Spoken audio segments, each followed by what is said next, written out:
Hi, I'm Marcus Coward, and this is Wake Up New Bedford, and I'm here with Ryan Nunes. Hi. Ryan, thanks for being here. Hey, man. Thank you. Absolutely. Appreciate it. So, for those who know you, but especially for those who don't, let's start from the beginning to give people a little bit of a background of who you are. Okay. So, where are you from? I'm from New Bedford, Massachusetts. Yeah. Yeah. And where did you first go to elementary school? Elementary school, I actually went to Betsy B. Winslow, Okay. and then I transferred over in 4th grade to Pulaski. What? And then you just did 1 year there?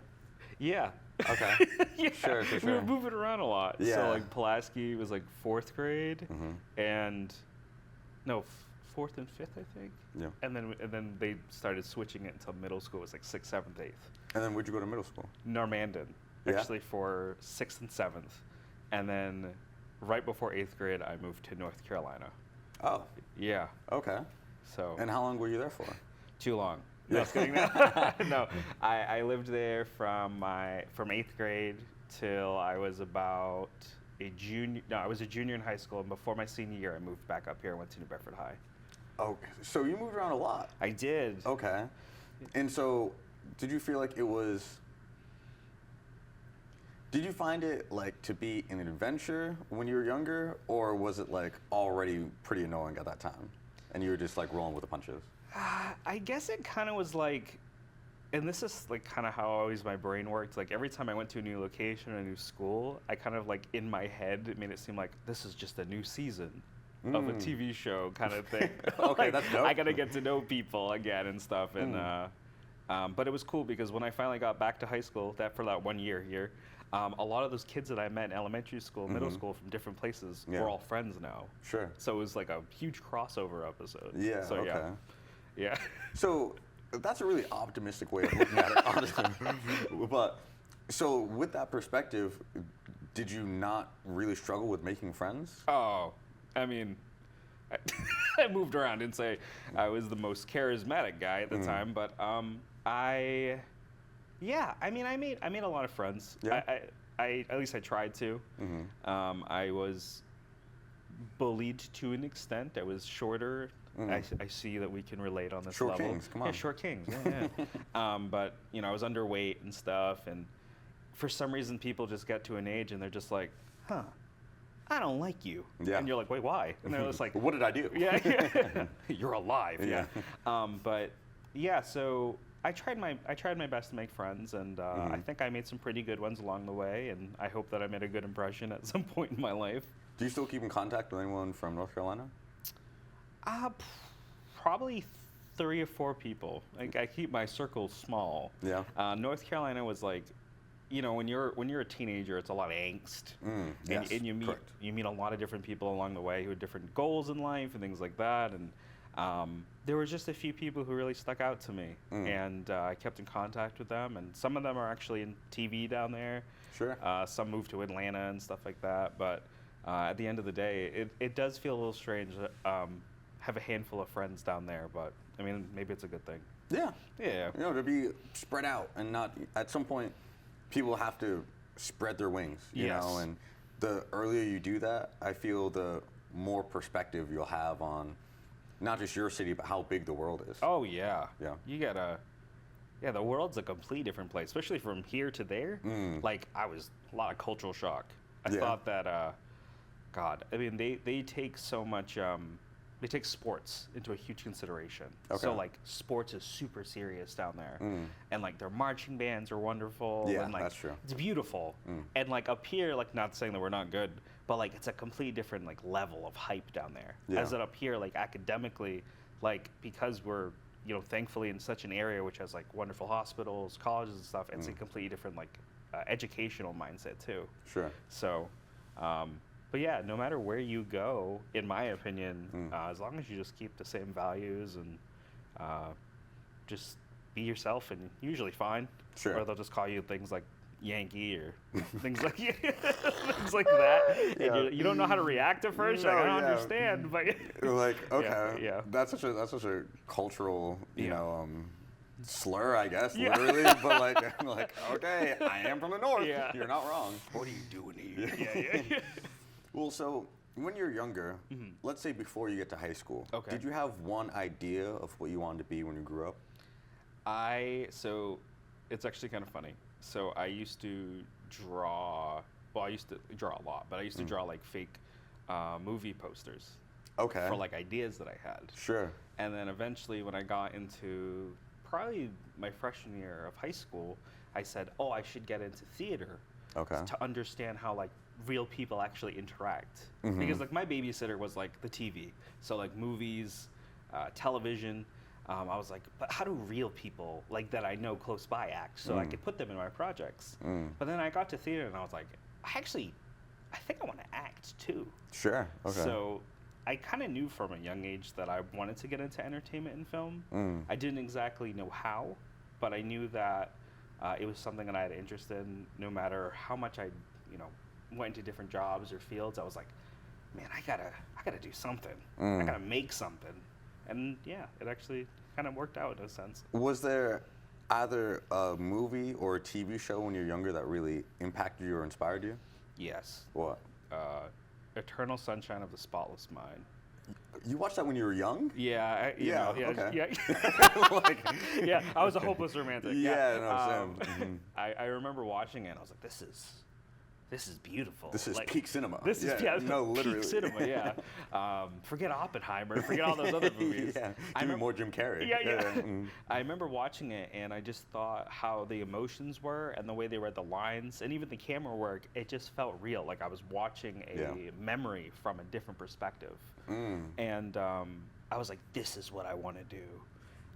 But TV show wise, like besides Eternal Sunshine, I grew up. I'm a nerd.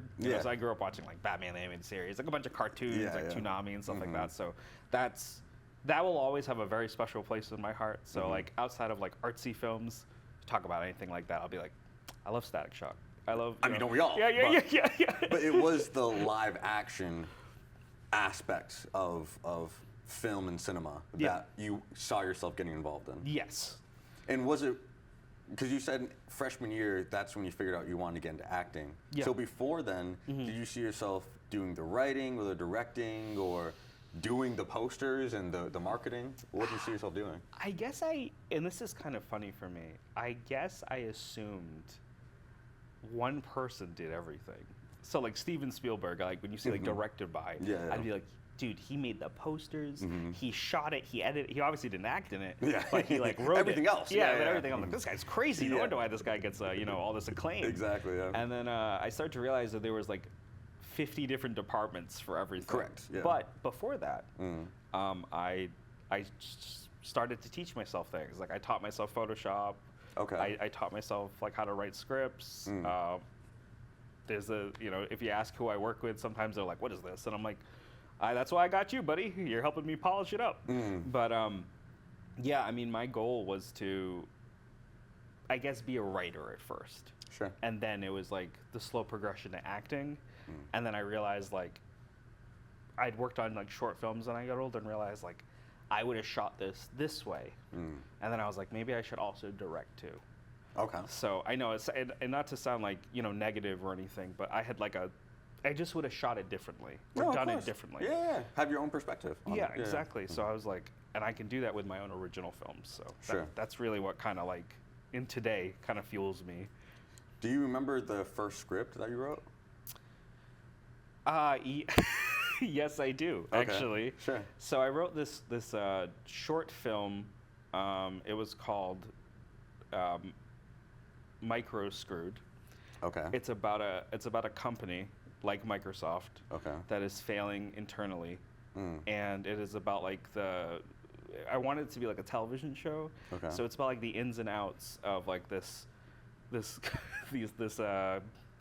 crew of people who are trying to figure out how to save the company and keep it afloat. But the CEOs don't know what's going on.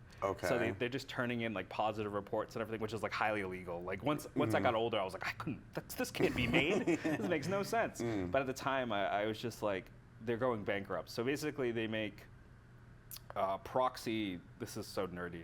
They make antivirus software that actually has viruses in it. Which they basically already did. I don't know if you know that. No, I didn't know but that. They did that with like, anyway. Yeah. And after that, they would sell a program to combat that virus software. Sure. So it basically was like a front, and that's how they made money. And the company, for the longest time, didn't know they existed. Like, it kind of went under the radar. Yeah. And then one day someone's like, "Where's all this money going to?" And they're like, Sure. "I guess it's on the basement floor. We Yeah, gotta figure out who's right. down there." Yes. And how old were you when I was you like wrote this? 13. Really? Yeah. Okay, that's deep. Yeah. I wanted to make stuff that was kind of funny and kind of like, you know, some of the deeper aspects of it would have been like their lives outside of this and why they need this job. And then I just realized that a lot of these things that I'm describing to you are tropes in like major sitcoms and things like that. Yeah, so when I sure. got older, I like internalized that, and I was like, I gotta write different stuff than this. Yeah, But I was being basic. yeah. I I gotta feel it. move up a level. When you were describing it, I was just thinking like The Office, but like in Yeah. Silicon Valley. Yeah, Exactly. Yeah, And, yeah. and then I saw those, and I got older. I'm like, this is hilarious. Wait a minute. Yeah. But you're also Yeah, like yeah. kind of ahead of your time, because Yeah. like Oh, were you thank you. watching those things like when you were younger, or you were just coming up with it, and then when you got older, you saw that other people were creating a similar thing? Mostly films. I never watched television shows when I was younger, like that at least. Yeah, sure. So then I got older, and I was like, oh my god, like I could do this. Yeah. This is awesome. Yeah. So it didn't seem too far fetched for me at the time. Sure. But yeah, I mean, thank you for saying I was ahead of my time. That's a very nice No, compliment. I mean, of Yeah, course, like that means a when I lot. was 13, I was playing Call of Duty. That's what I was doing. Yeah, nothing wrong with that. But so that was the first script you wrote. But Yeah. what was the first film project you remember filming? The first film project I remember filming, that was like a major project. Actually, it wasn't one that I wrote, but one that I acted in. Okay. So it was in 2013. I was a small independent feature out of Rhode Island called Flesh for the Inferno. Okay. It was directed by a guy named Richard Griffin, a wonderful guy and an awesome director. And I played a guy named Patton. And when I was pitched the script, I assumed he was like this loving and supportive boyfriend. Okay. And then they got to know me, and then they're just like, "Nah, we're just gonna make him a wuss." And I'm like, "Whoa, whoa, whoa, whoa!" Is that what you think of me? Yeah. So what's going on yeah, here? yeah. Yeah. But I guess they just thought I was too sensitive to play the stronger type of role. Interesting. Which is funny because I'm an actor, so I could put that on, but whatever. But I get my tongue ripped out. It's a horror movie, just to clarify. Okay, got Yeah, you. yeah. Okay, makes sense. It's a romantic comedy. Yeah. Yeah, that was 2013. We shot it in 2 weeks. When they fast track like features like that, it's like can be kind of hectic. Yeah, I can imagine. Yeah, but it definitely was a wonderful learning experience. At the time, I had a day job, and what I would do is I lived with my father's parents at the time, and my uncle, and I would tell them I'm going to my job, which I was, and then like I would tell them like I'm working late, and I would just go film. Why did you feel like you had to say that and not just be honest? I didn't think they understood really what I wanted to do, and I felt like I couldn't be who I was or wanted to be. Sure. And that always like, it's a very. I grew up like Roman Catholic, and having that type of that classic Roman Catholic guilt that comes with it. Okay. And not that that's a bad thing, but it worked great when I was younger. You know, I Okay. feel like morally I was like, I did pretty good, turned out pretty good. Yeah, But then yeah. like other times I'll be like, oh, my friends are doing this, why can't I? Yeah, so that type of thing. But I got older, and I guess I didn't want to disappoint them. That's really what it came down to. Yeah. And arts and stuff, film and stuff, that didn't really, generate the most money. Sure. And at the time, I started going to art school at UMass Dartmouth Okay. for animation, Okay. which is like not at all like what I wanted to do. It was actually funny. I got there and I was like, I don't think I want to do this. And then I went home and I was like, yeah, would it be crazy if I like did something else? Just maybe. I don't know. Yeah, just spitballing. And they're like, you got to finish it. I'm like, okay, yeah, Sure. totally, yeah. Why would I even say that? So, in high school, Yeah. you said freshman year that you Yeah. got into acting. Yes. Did you stick with it throughout high school? Yes. Okay. So actually, not my senior year of high school up here, but I did it all through high school to my junior year, and then after that, I did a little bit of theater. Yeah. And then I went into making, like, actually acting on film around 2013. So then after that, I stayed with it. And then 2018, I took a break. Okay. And just kind of settled into doing videography on the side, like freelance. And then after that, like around COVID, a friend of mine convinced me to come back to do more film work. And I was a little surprised by that, but I'm happy I did.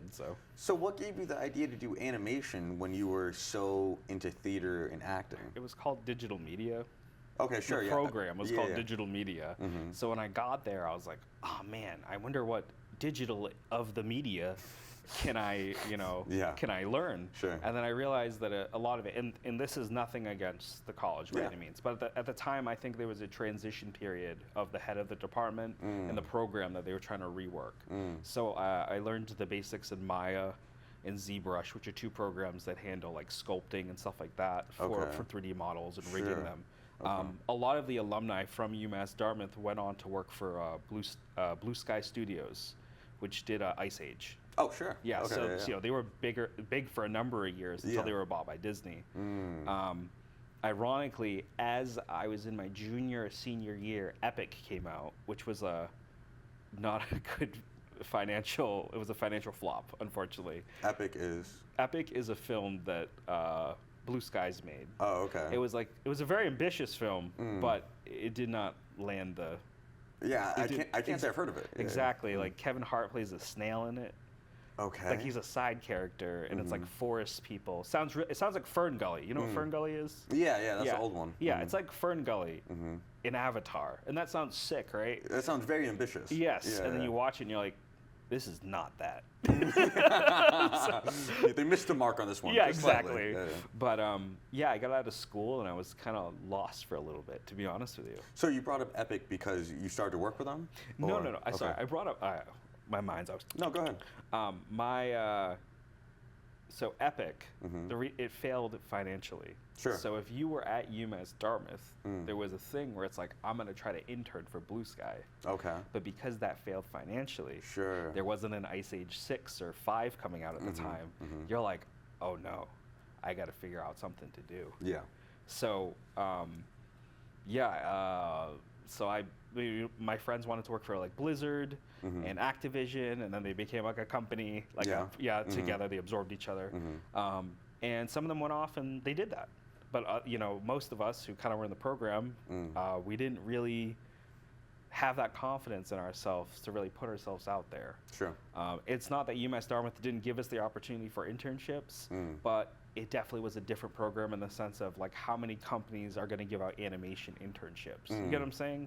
And so you stuck with that program? Like you got your bachelor's in digital media? Bachelor's of Fine Arts. Okay, gotcha. A BFA with digital media. But because it's called digital media, I use that to my advantage. Yeah, it's kind of vague. Exactly. Yeah, no, I know exactly what I mean. So I was like, I'm going to apply for everything. And just talk my way in. Yeah, basically. So, I had by this point, all through college, I'd make like fake movie posters and like little videos and stuff. So when I started applying for jobs or shooting freelance, I could be like, oh, I shot this before. Or I look at this poster I made, and people would be like, oh, it looks like you know what you're doing. And I'd be like, yeah, I hope so. So when you're saying these movie posters, is it for a totally made-up movie? At the time when I was younger. Okay, Not now. Now they're real. Yeah. I mean to say that with such unenthusiasm. No, it makes sense. But at the time, I'd make up all these fake movie posters, like of concepts I had. Sure. I'd be like, oh, like it'd be so cool to make a movie about this, and I'd like find assets online and then put it together and then just throw it up there. And we're using real names, like starring like Ryan Reynolds. No. Okay. So just the poster. Yeah, kind of thing. there were some fun ones. Like I before like Brendan Fraser went away for a while, I wanted to make like I made a fake Temple Run poster. Okay. With him, I kind of like imagined Temple Run like a mummy type movie. I'm surprised that hasn't come out though. I know, right? Yeah. Journey to the Center of the Earth, and then bam, it could have been Temple Run. Yeah, and you would have been like, oh, Brendan Fraser, of course. Makes sense. Yeah, exactly. The monkeys attack him the whole movie. Yeah. Things like that, like concepts I would think of. But yeah, as time went on, I just kept making fake posters, and then eventually just became something. Even today, when I make my short films, like I'll sit down and I'll be like, what's the direction I want to go with this? So with those posters, do you feel like, I mean, clearly you already had some experience doing it when you were younger. Yeah. But did that digital media expertise like directly help you in that, or was it kind of something different? So, all right. So when you go to college, if you know someone who went to a vocational school, they kind of already got a leg up on you, right? They already know Photoshop, Premiere, After Effects. So when I got to college, I was self-teaching myself those programs while in college because we didn't cover all those. So they taught like a basic Photoshop class and like they did a basic graphic design class. And I already knew most of that stuff. The only thing that I would kind of mess up is color theory because I'm colorblind. Oh, okay. So like that's the only thing they would ever comment on, like, oh, he's too, red or too green or something. So like there's certain, I'm sorry, I'm not completely colorblind. I don't see the world in like black and white. But certain colors I mix up. And it's something that I had to come to terms with because I'm like, you're wrong. there was some pushback at first. I'm like, but yeah, like critiques were rough at first. So, but as time went on, I was like, all right, I get it. It's too yellow. It's too green. I thought art was subjective. So, but yeah, so they taught some of those programs. Those are like the foundations courses they used to teach. And then by your sophomore or junior year, they move you more into like what your focus is with your major. So unfortunately, I didn't get to touch the animation software until I was a junior, which I feel like we should have been taught it sophomore year at least. But because it's very time consuming and very difficult to learn. But so, in the job you're in now, you do like videoing. Well, probably like generally, I guess, like you make videos and you like edit videos and things like that. So, is your degree like very helpful in that sense, or have you had to do a lot of learning on the job as well? I will always say this to anybody who's in college right now and leaving college to go into like some type of field. You're going to learn a lot more on the job than you ever will in college. I think that's the best experience, and that's why I think internships are actually a good thing. And I wish colleges were a little bit more forward with it, like a little bit more linear in the process of every student getting an internship. But yeah, I mean, since I've been on this job, I do a lot of marketing and corporate stuff. So I've had to learn like how to edit things or how companies want to be perceived in a certain way. So I have to add like a certain type of music and stuff. But I will say that thankfully I work for Spectrum Marketing Group. So they're very flexible and they allow me to be somewhat creative with some of the videos, and we'll do corrections and additional edits. But at the end of the day, I've learned a lot in the job. So I think that my degree did help to an extent, but I was definitely more self-taught by the end of it. And now, do you now in hindsight wish you had done acting, or what program would you have wanted to do if you could have done something else instead of digital media? Oh, dude, I would have did like psychology. Yeah? Yeah. Explain. Okay. I think people are so interesting. I think that like understanding the human psyche and just how someone like grows up can change how they turn out, or how resentment can turn into like a full-blown situation later in your life. A lot of unsettled issues, and I try to present those through film a lot to show people and empathize with people, because I don't think anybody is like bad.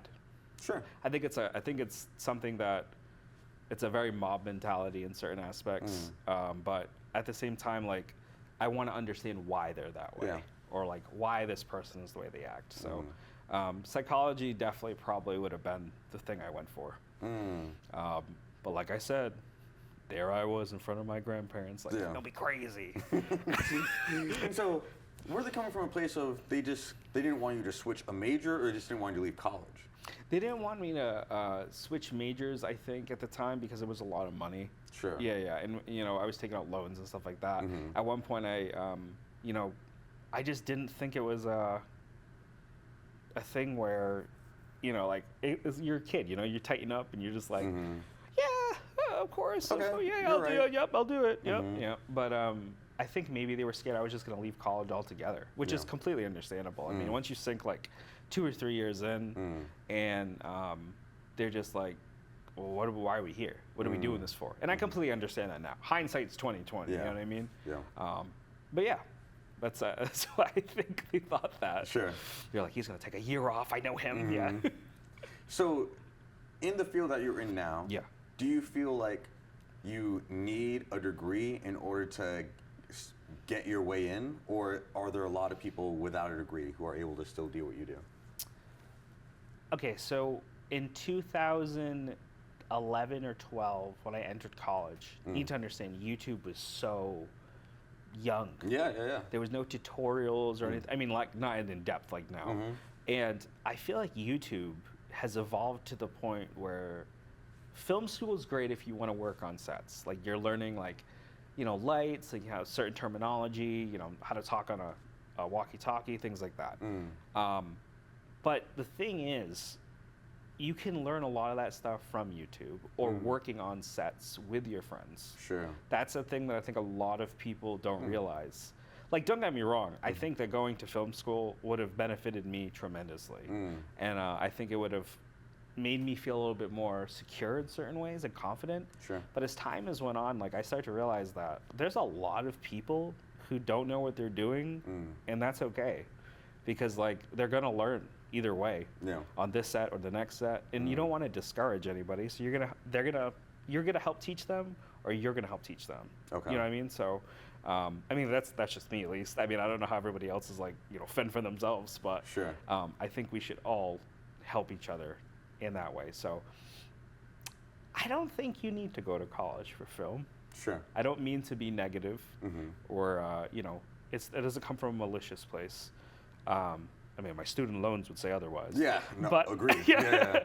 But I do think that if you get on a few independent films and start to understand it and network with people, that's the best part, because you can learn. And you're saying that you need experience, but you don't need to go to college to get that experience. Correct. Like you said, like, and probably the most profound thing out of this, like, that whole comment was, you can just, like, have experience with your friends. Like, film is one of the things where you can just, like, it can be amateur, or it can just be so, like, nonchalant, but it can still give you that experience to where if you just keep learning, you don't need to pay thousands of dollars or go into debt in order to get this experience. No. But that's just another perspective or another place where you can get experience in a different way. And that's not to negate the experiences of, like, professors and other people who went to school for that type of stuff. I think that, you know, there are certain things that I prefer to be taught in a classroom setting and just in general in person. But like I said, like, you can get on, like, a few, like, low budget sets. Just understand, like, you know, talk to people, get to know people. You know, don't be annoying about it, but yeah, because that happens. You got like a guy just, you know, PA coming up to you, like, hey, what's this? I'm like, hey, man, like, we're here to do a job, but when it's, like, break time or something, I can talk to you. We can network. There's time and place. But at the same time, like, those types of people who want to learn, like, those are the best people because they want to be there. Like anything else, any field you go into, there's always going to be, like, a jaded person or something, and they'll be like, I've been doing this for 10 years. And you're like, all right, man, I'm sorry. Like, we get it. We get it, dude. I'm sorry you're miserable. We're still doing the same job. Literally. So, yeah. Okay. Yeah. So that basically wraps up part one. Okay. So in part two, I want to talk a little bit more, which is great. You really brought people to where you are right now. And I'd love to talk to you about your experience during COVID, how that shaped your work on film, and along with some of your more recent work. Okay. And then maybe some plans in the future. All right. Okay. Okay. Thank you, everyone, for watching. This has been part one with Ryan Nunes, and watch part two, where we can talk a little bit more about what he's been up to more recently. Thank you, and catch us in part two. Peace.